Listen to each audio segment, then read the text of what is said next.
Et au passage, transpassement du point de vue politique, scientifique, médical et sociétal. Jusqu'ici, celui qui voulait faire partie d'une société avait à s'adapter aux normes et valeurs dominantes de cette société. La société qui accueillait se méritait. Aujourd'hui, le développement personnel, réussi jusqu'à la paranoïa, tourne au fantasme de disposer entièrement de son identité autoprogrammée, ignorant de sa filiation et de son arrimage à l'autre. Auto-affirmation qui nie le doute et la division subjective. Dans quelle mesure ce changement ne va-t-il pas se transformer peu à peu en une idéologie nihiliste qui provoquera l'inversion des valeurs fondamentales nécessaires pour devenir et rester humain? Je prendrai comme exemple le problème des transidentités chez l'enfant et l'adolescent. La proposition de loi de mai 2024 interdit pour les mineurs de commencer une transidentification avant l'âge légal de 18 ans. Loi proposée en particulier par l'OPS, l'Observatoire des discours idéologiques sur l'enfant et l'adolescent. Et cette loi va être rediscutée en 2026, c'est pour ça que je vous en parle.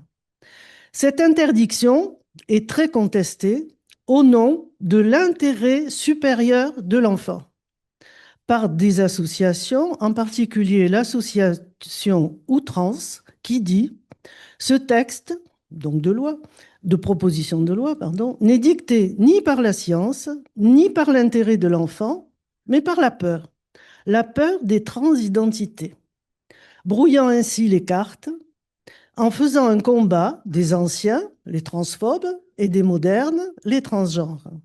C'est l'occasion, c'est ce que j'ai essayé de faire, de mettre à jour le vrai problème des mineurs errant en quête d'identification dans une inquiétante étrangeté face à un corps qu'ils ne connaissent plus et qui devient source d'angoisse.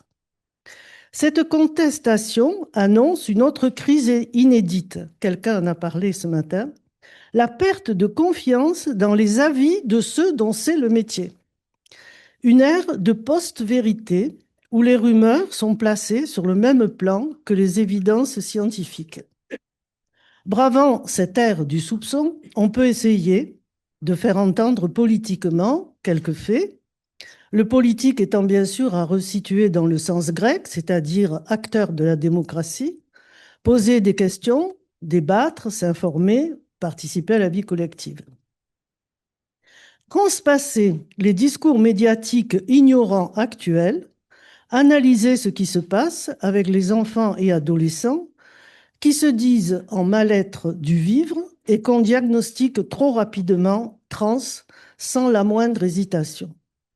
Je transpasserai donc moi aussi en interrogeant à partir de la clinique, mais je ne parlerai que des mineurs et des adolescents. Qu'est-ce que c'est qu'une personne trans? C'est une personne dont l'identité de genre est différente du genre qui lui a été assigné à la naissance. La définition, c'est seule la personne concernée est capable de connaître sa propre expérience intime et personnelle de genre et donc son identité de genre. Elle seule peut ainsi déterminer si elle est trans ou non. C'est le principe de l'autodétermination. Ceci est valable à tous les âges. Rappelons que dans certains pays où la loi ne protégeait pas les mineurs en demande de transitivité, les bloqueurs d'hormones ont été prescrits bien avant la puberté, suivis de traitements hormonaux et souvent d'opérations chirurgicales lourdes, aux États-Unis et en Grande-Bretagne en particulier. Tout ceci au seul pouvoir de l'autodétermination de l'enfant et de l'adolescent. Ces aberrations sont de plus en plus dénoncées et ce sont ceux qui, une fois adultes, veulent détransitionner qui portent plainte parce qu'on leur a laissé commettre un dommage irréversible. Parlons clinique avec un garçon de 17 ans en classe de première qui veut devenir une fille. Cheveux mi-longs, englobant le visage au très fin, un portrait de jeune homme du Quattrocento italien. En dehors de la voix, rien ne fait penser à un garçon. Il est quasiment imberbe. Il tient bien sûr le discours stéréotypé qu'on trouve sur Internet pour venir en consultation. J'ai un mauvais ressenti dans mon corps de garçon, je suis fille dans ma tête, je suis trans. Sa mère, elle, l'encourage fortement à faire une demande de transition et se montre vite réticente à ses entretiens de psy. Visiblement, elle trouve l'aventure très excitante. Quant au père, enseignant, c'est lui qui choisit sa vie, dit-il. Il sera toujours mon enfant, le sexe n'a aucune importance. Il n'a jamais discuté, bien sûr, de cela avec son fils. Ce garçon a un groupe de copines très proches, mais il ne leur parle pas de son désir de transitionner. Je n'oserai jamais, dit-il. Je ne veux pas en parler aux autres, je ne veux pas changer mon prénom.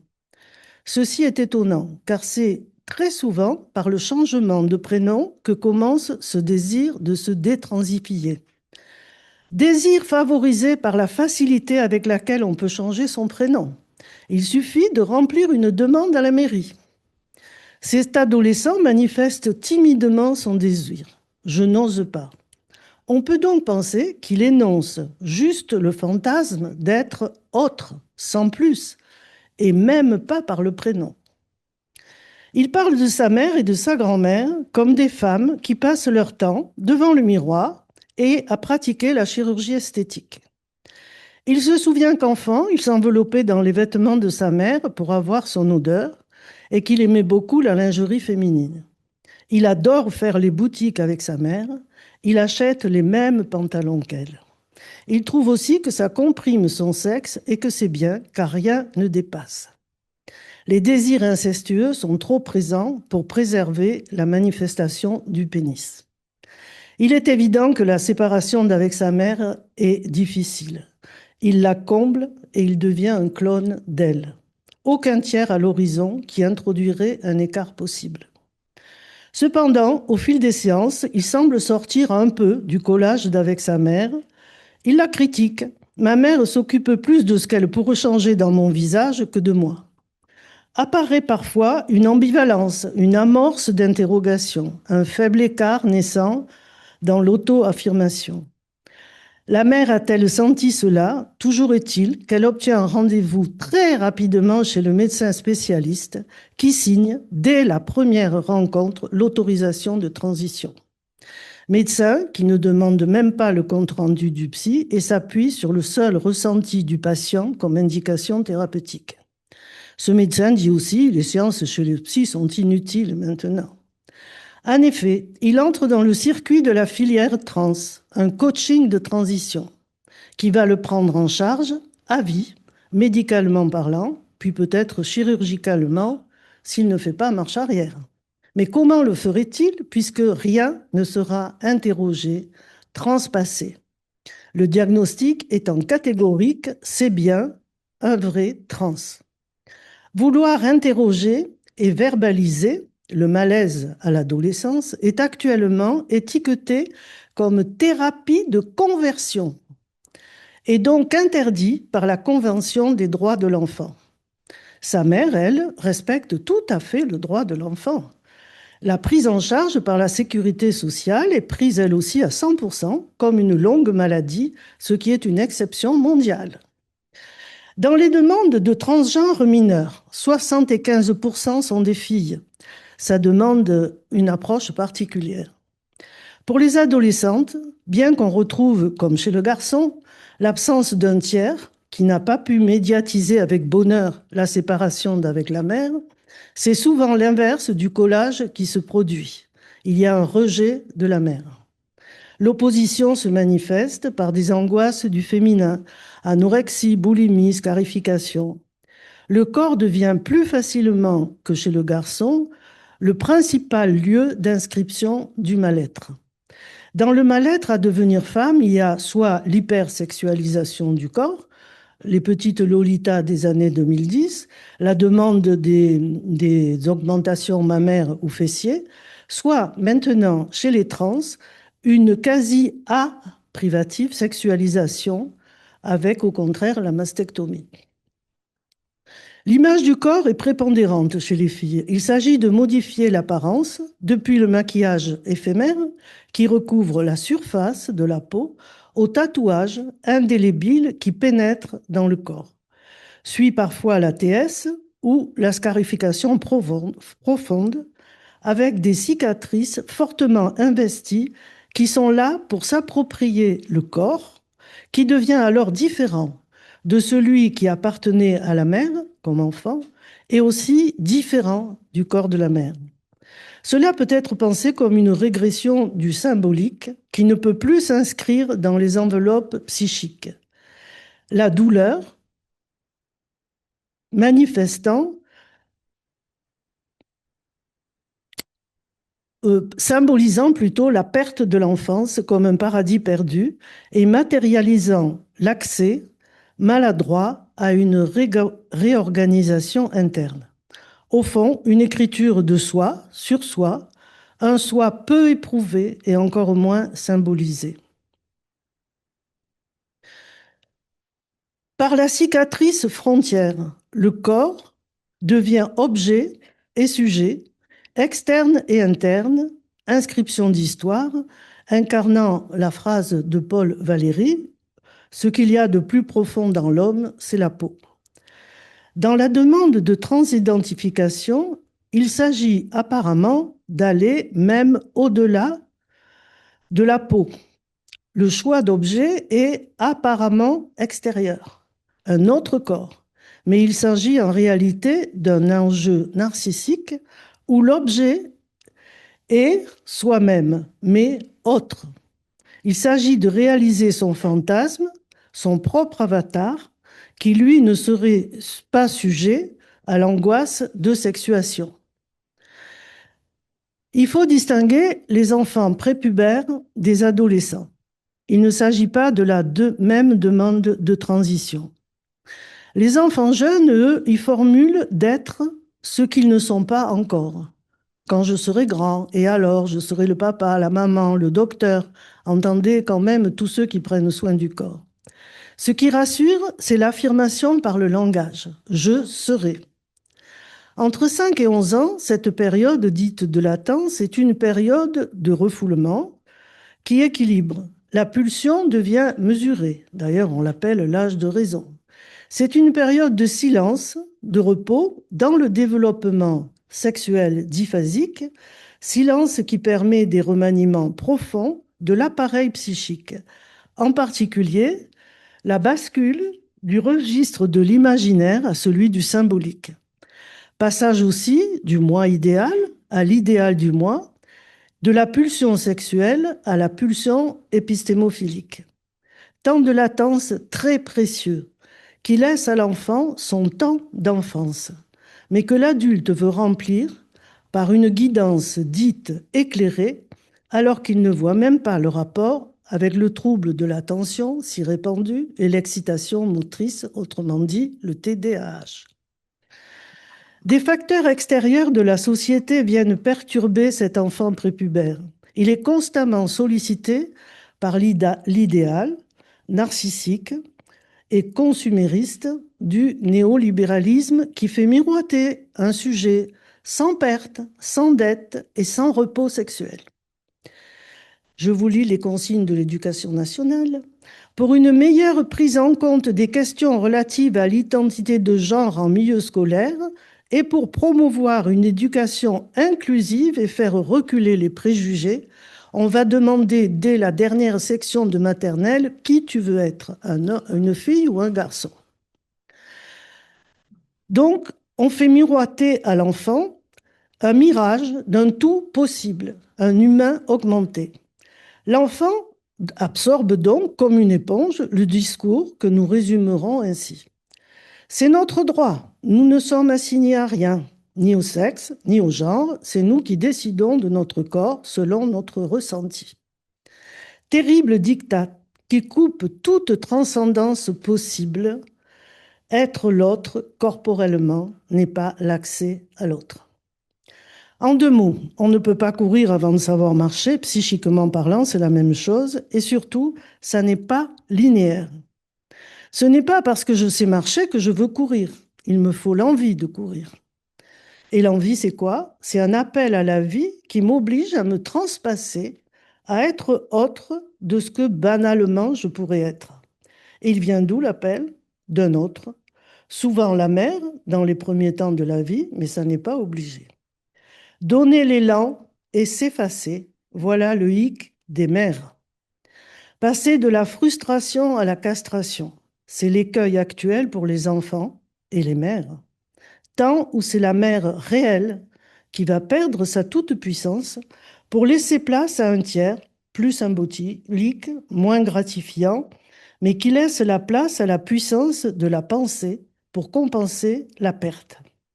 C'est pourquoi, dans ces enfants prépubères qui veulent être trans, c'est assez facile, après quelques entretiens avec, quand c'est possible, mère, père et enfant, de résoudre cette demande de transitivité chez les pubères.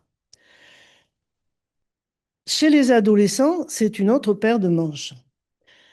Les adolescents, pour s'affirmer et gagner en autonomie, ils ont toujours cherché à dépasser leurs parents. Et les adultes, à transgresser pour signifier qu'ils transpassaient l'enfance. Leur jouissance, c'est de casser les codes, les normes en vigueur pour mieux se séparer des parents. Mais le passage d'une frontière en pays inconnu est toujours angoissant. Cette angoisse, elle a été redéfinie très justement par Cécile Masson et Caroline Eliachev, angoisse de sexuation pubertaire, ASP. C'est la puberté qui place l'adolescent sous emprise d'un corps en voie de sexuation, qui le situe dans la chaîne des générations et le qualifie au regard de l'espèce, homme ou femme. C'est toute l'histoire généalogique qui se déploie et fait retour dans l'agir via le corps.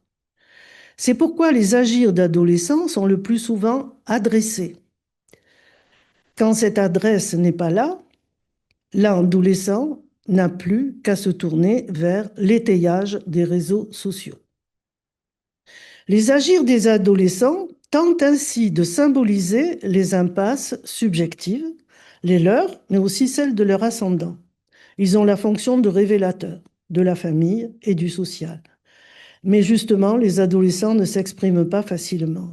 C'est comme s'il s'agissait pour eux de réapprendre à parler, de retraverser l'accès au langage.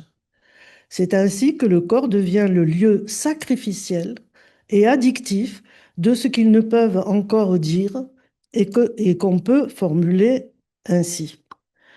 Je veux être ce que je dis que je ressens. Or, ce que je ressens, c'est une souffrance. C'est le ressenti de cette distance entre moi et l'autre. Distance insupportable dans ce qu'elle a d'inconnu. Je veux être un. Il faut que les deux genres coïncident pour être un, que les genres fusionnent. Se fondre dans le mirage du corps autre, non pas dans une rencontre charnelle, à travers l'altérité réelle, mais en se transformant corporellement en un autre pour être imaginairement les deux. Mais un, c'est quelqu'un qui est tout seul, ce qui entraîne donc douleur, solitude et qui implique une nécessité de liaison à d'autres uns, les mêmes que soi, coïncidence collective qui double la coïncidence du moi au moi. Condition pour que surtout n'apparaisse pas le vide existentiel, d'où l'angoisse de déconnexion à la nouvelle addiction du téléphone portable. Le recours au corps pour devenir un marque la défaillance de la parole et de la pensée. L'éros freudien, le principe d'union par la mise en tension de l'écart entre deux, est en crise, pas de doute. Reste donc Thanatos. Jusqu'alors, les psys accueillaient la jeunesse en prise avec ce genre de difficultés à l'adolescence, ceux qui n'avaient pas dans leur entourage des appuis pour s'identifier par rapport à ce nouveau paramètre, la sexualité hormonale, la deuxième tranche de la sexualité qui réactive la première, l'infantile. Actuellement, la pédopsychiatrie étant en détresse profonde, cette jeunesse n'a plus comme lieu d'accueil que la médecine trans. C'est beaucoup plus rapide, car le travail psychique prend du temps. Il consiste à organiser sa vie avec le plus de liberté et de plaisir possible, mais autour de données acceptées comme inéluctables. 1. La présence indispensable des autres, car on ne peut s'auto-engendrer. 2. Le genre, dans un écart toujours avec le sexe, même si les deux s'accordent. Et 3. La passagèreté de la mort, donc la mort, idiot, qu'on ne peut qu'imaginariser car elle est de l'ordre de l'impensé. Faire avec le réel, ça s'appelle comme ça. Se reconnaître limité, impuissant, mais comme tremplin pour s'élancer vers du trans intellectuel, psychique, affectif. Une limitation symboligène qui provoque une mise en marche de la source inconsciente qui permet de ne pas miser que sur son corps pour transcender les angoisses humaines autour du manque. C'est donc un choc de culture de recevoir un jeune trans qui nous oblige, par sa surdité à ce réel, à nous interroger sur l'ensemble des règles admises, intériorisées comme normes par la communauté humaine. Depuis le 1er janvier 2022, le phénomène trans n'est plus classé comme trouble psychique par l'OMS. Et donc, le suivi psy, non seulement n'est plus obligatoire, mais il est accusé d'être thérapie de conversion et donc interdit par le fameux droit de l'intérêt supérieur de l'enfant. Pas de paradoxe, évidemment. L'adolescent, dûment informé de ses droits via TikTok, demande une mutation de corps qui peut aller jusqu'à la mutilation d'organes vivants et sains. L'adulte, qui s'est toujours inconsciemment méfié de l'enfant, qui va un jour lui succéder, n'a même plus besoin d'user de la répression physique ou morale pour contrôler, comme par le passé, sa sexualité. Ce sont les réseaux sociaux et la propagande idéologique qui s'en chargent. L'adulte n'a plus qu'à proposer la solution miracle. Tu peux être ce que tu veux être. Autre, la médecine est là pour toi. Un tel renversement interroge, d'une part, sur un éventuel masochisme, voire une mélancolie de la part de ces jeunes trans, mélancolie masquée par un discours dit moderne sur la banalité de la sexualité qui n'est plus que d'organes, et d'autre part, sur la complicité des adultes tutélaires qui les embarquent dans une telle entreprise au nom d'un avenir plus heureux. Quel est donc le fantasme de l'adulte qui croit et accepte, au nom d'une souffrance qui serait impossible à transpasser, cette mise en abîme de la sexualité? Parle-t-il en réalité de la sienne de souffrance, au nom de son propre narcissisme? Ne se veut-il pas être maître de l'autre, l'enfant, au nom de sa seule volonté ou puissance, et non au nom de la loi humaine du doute sous-tendu par la castration, lâchons le mot, à laquelle il est lui-même assujetti? N'est-ce pas là une perversion très banale et très répandue? Alors la conclusion, comment nous, les générations passées, cartésiens dans l'âme, avec notre paradigme du doute qui dirige la pensée, qui nous fait nous sentir exister, pouvons-nous réagir à cette réduction de l'esprit et des corps? Comment nous, psychanalystes, qui avons appris que nous ne pouvons être un, car nous sommes refendus dès la naissance par le langage et divisés par l'objet, vivons-nous ce déni de la partition? Comment dénouer une telle certitude chez un adolescent dans un entretien dont il n'attend que sa confirmation à être trans pour ne pas affronter l'incertitude de l'être? Certains pensent protéger les adolescents en suivant leurs ressentis. D'autres, au contraire, en questionnant longuement leurs désirs, choisissant de les accompagner en tant qu'êtres parlants et communicants charnels, pour qu'ils puissent affronter cette maladie de passage qu'est l'adolescence. Le vrai problème, maintenant, c'est de pouvoir rencontrer l'adolescent en terrain neutre de toute idéologie. Je vous remercie.